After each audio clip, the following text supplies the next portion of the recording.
இனிய உள்ளங்களுக்கு வணக்கம். இன்று ஒரு வரலாற்று நிகழ்வுடன் தான் உங்களை சந்திக்க வந்துள்ளேன். நெருப்பில் வீழ்ந்தாலும் வீறு கொண்டு எழுந்து வானில் எட்டாத உயரத்தில் கம்பீரமாக வலம் வருமாம் ஃபீனிக்ஸ் பறவை. இப்பறவை சாம்பலிலிருந்து எழுவதன் மூலம் புதிய வாழ்க்கையை பெறுகிறதாம். தோல்வியிலிருந்து வெற்றிக்கான உத்வேகத்தை உயிர்ப்பிக்க இந்த ஃபீனிக்ஸ் பறவை தான் உதாரணமாக கூறுவார்கள். வீழ்ந்தாலும் எழலாம் என்ற நம்பிக்கை ஊட்டுவதுதான் ஃபீனிக்ஸ் பறவை அல்ல, நம்பிக்கையே. வீழ்த்தவே முடியாத ரோமானிய அரசின் மாபெரும் அடையாளமாக இந்த ஃபீனிக்ஸ் பறவை தான் உள்ளது. நம்பிக்கை என்பது ஒருவரின் உறுதியான மனப்போக்கு, நேர்மையான சிந்தனைகளை நோக்கி அழைத்து செல்கிறது. வாழ்க்கையில் ஏற்படும் தடைகளை எதிர்கொள்ளவும் வெற்றி பெறவும் நம்பிக்கை நமக்கு உதவுகிறது. 30,000 காலாட்படைகள், 5,000 குதிரை வீரர்களுடன் பாரசீக படையெடுப்புக்கு தயாராகி கொண்டிருக்கிறான் மாவீரன் அலெக்சாண்டர். பாரசீக படையெடுப்புக்கு முன்பு அலெக்சாண்டரிடம் குறைவான அளவு பொருட்களே இருந்தன.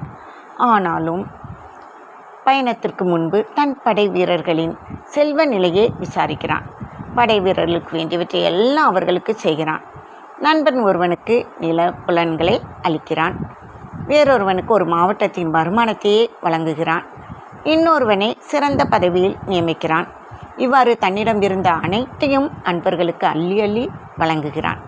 தந்தை தனக்கு அளித்த அரசையே அனைவருக்கும் பங்கு பிரித்து கொடுத்து விடுகிறான். அப்போது அலெக்சாண்டரின் நண்பன் பெர்டிகாஸ் அக்கறையோடு ஒரு கேள்வி கேட்கிறான். அரசே, இப்படி எல்லாவற்றையும் எல்லாருக்கும் அள்ளி அள்ளி கொடுத்து விட்டீர்களே, உங்களுக்கென்று என்ன வைத்து கொண்டிருக்கிறீர்கள் என்று கேட்கிறான். அப்போது அலெக்சாண்டர் புன்னகைத்து என்ன சொன்னார் தெரியுமா? நம்பிக்கை என்னும் அழியாத செல்வம் தான் என்னிடம் உள்ளது என்றார்.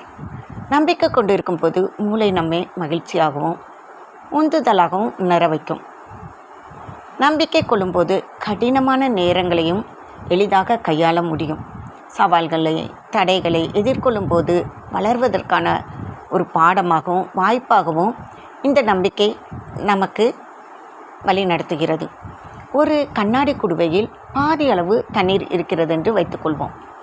நம்பிக்கை உள்ளவன் பார்க்கும் பொழுது குடுவையில் பாதி வரை தண்ணீர் இருக்கிறது என்று நம்பிக்கையோடு மகிழ்ச்சியாக கூறுகின்றான். அதே நேரம் பாதி குடுவை அளவுதான் தண்ணீர் இருக்கிறது என்று நம்பிக்கை இல்லாதவன் கவலை கொண்டு உள்ளான். ஆம், நாம் அப்படி கவலை கொள்ளக்கூடாது. நம்பிக்கை ஒரு அற்புதமான சக்தி. நம்பிக்கை என்பது சிறிய தீப்பொறி, வாழ்க்கையை ஒளிர செய்வது, வெற்றி மற்றும் மகிழ்ச்சியை நோக்கி நம்மை தூண்டக்கூடியது. நம்பிக்கையுடன் எதிர்காலத்தை எதிர்நோக்குங்கள். நம்பிக்கை என்னும் தீப்பொறியை உங்கள் வாழ்வில் ஏற்றி வையுங்கள். வாழ்க்கையை நிற்கட்டும். நன்றி, மீண்டும் சந்திப்போம்.